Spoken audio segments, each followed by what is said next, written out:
That thing got a Hemi? You bet it does. Today, we're covering the 2002 to 2008 Dodge Ram. Is it any good? Is it worth your money? And should you get one? Stay tuned for the complete buyer's guide. The second generation Ram introduced pickup truck buyers to mini, semi-truck-like styling.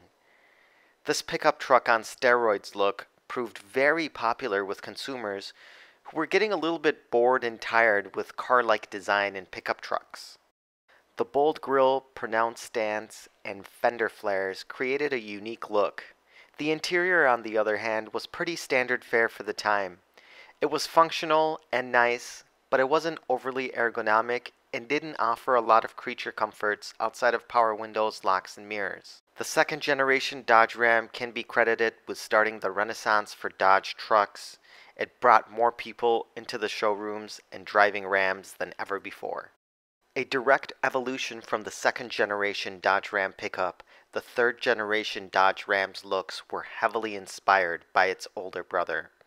The styling consisted of a huge 4-quadrant front grille, imposing headlights, a wide stance, optional 20-inch wheels, massive fender flares, and a high hood line. All of these attributes combined to create a truly powerful looking pickup truck and something that still looks great today. The marketing folks over at Dodge were also really busy creating some really wonderful special edition Dodge Rams. Some of these included the Hemi Sport, the Rumblebee, the Hemi GTX, and the Daytona, which really harked back to the 1969 Charger Daytona edition. No other company was offering pickup truck buyers what the Ram was offering: unique colors, trims, and special edition models to not only keep people interested, but also showcase what Dodge has to offer. Available from 2004 to 2006, Dodge also offered the SRT-10 variant. This was a very special truck because it packed the Dodge Viper's V10 engine that had a displacement of 8.3 liters. You also got 22-inch wheels, a special interior, body modifications, and a spoiler. It was also available with a 6-speed manual transmission or a version of the Cummins turbo diesel 48RE 4-speed automatic transmission. For the 2006 model year, Dodge gave the Ram a facelift with new headlights, a slightly revised grille and bumpers, and some other niceties. In 2007, they also changed the taillight design. If you're looking to purchase a third generation Ram, there are some things to be mindful of when it comes to the exterior. First off, you'll want to check the rear window and make sure that the gasket or any sealant around the window is in good shape and that the drain holes aren't clogged. If they are, water can get inside of the vehicle and sometimes even flood the vehicle out. Additionally, another area to check would be the third brake light area. Over time, the gasket for the third brake light can break down, which can cause water to get inside of the vehicle. If you live in an area where it's cold and they use salt or other chemicals to get rid of snow and ice deposits, then you should watch out for rust.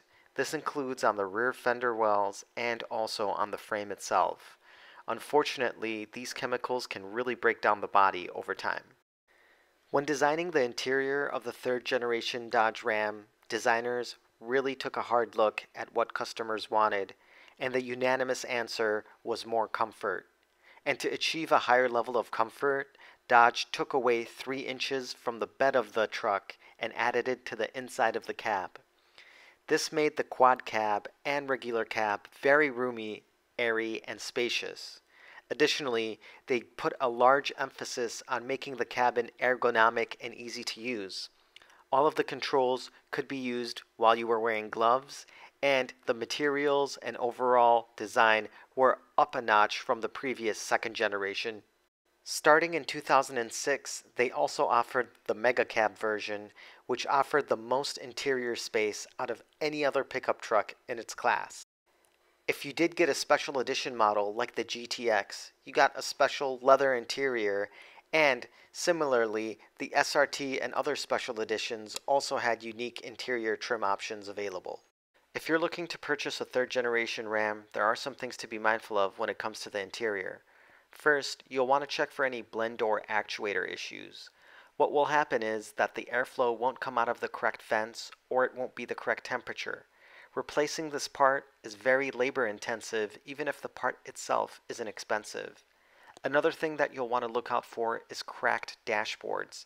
It's very prevalent on early third generation Dodge Rams.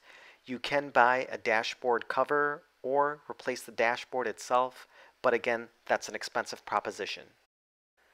The revival of an engine with the Hemi name really provided some great positive marketing for Dodge. Additionally, it also created an engine with some great power. For the 2003 to 2008 model years, you could get the 5.7-liter Hemi that produced 345 horsepower and 375 pound-feet of torque. There was also the 4.7-liter available, as well as a 3.7-liter V6.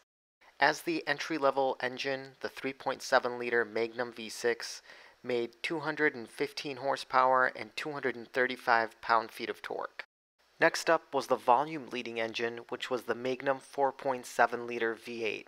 This engine produced 235 horsepower and 295 pound-feet of torque. For the 2002 to 2003 model year, there was an available 5.9-liter Magnum V8 that made 235 horsepower and 335 pound-feet of torque.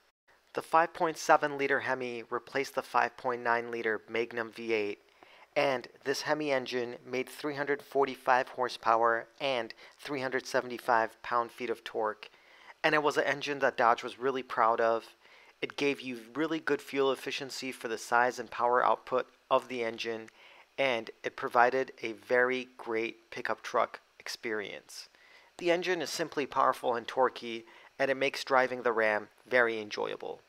The show-stopping engine was the Viper V10 with 8.3 liters of displacement and a massive 510 horsepower and 535 pound-feet of torque output. This engine was only available in the SRT10. When inspecting a Ram that you're looking to purchase, there are some mechanical items to be mindful of. First, you'll want to check for any coolant leaks. They can usually occur with the water pump, thermostat housing, or radiator. It's important to get these right because if coolant leaks out, you can overheat the engine, which will be very expensive to put right. Additionally, you'll want to be mindful of the exhaust manifold bolts. If you turn on the vehicle and it's cold and you hear a ticking sound or an exhaust leak, chances are these bolts have broken off due to rust or age. They do need to get repaired, and it is pretty difficult to repair them, so I'd make sure to look out for that. If you're noticing that the vehicle will not shift into or out of four-wheel drive, or if you have the service four-wheel drive warning light illuminated, the front axle disconnect actuator may need replacement and is not working correctly. In addition to that, you might need to get a power module or the TIPM, a software update. If the check engine light is illuminated and you have the P1391 code or a code for a camshaft or crankshaft position sensor, generally this part is bad and needs to get replaced. The vehicle may also need a computer software upgrade at the dealership. After all of this information, what's my verdict on the 3rd gen Dodge Ram? Well, it gets 8 out of 10 burnouts. It's got powerful engines, really cool special edition models, a comfortable interior, and in my opinion, they look great. Thanks so much for watching. Have a wonderful day. Please hit that like and subscribe button and stay tuned for the next buyer's guide. You never know what car it might be on.